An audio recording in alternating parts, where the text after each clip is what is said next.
This is Exude Personal Portable Fruit and Vegetable Blender.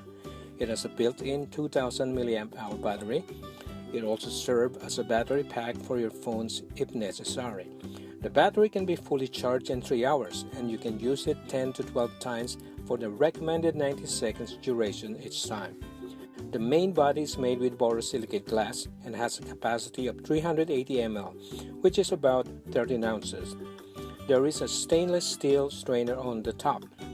It includes a micro USB cable for charging the blender and also an instruction manual. You would need to press the button 2 times to turn on the blender. This is a safety feature to prevent accidentally turning on the blender while cleaning with the blade exposed. To clean, put soap and water and run the blender.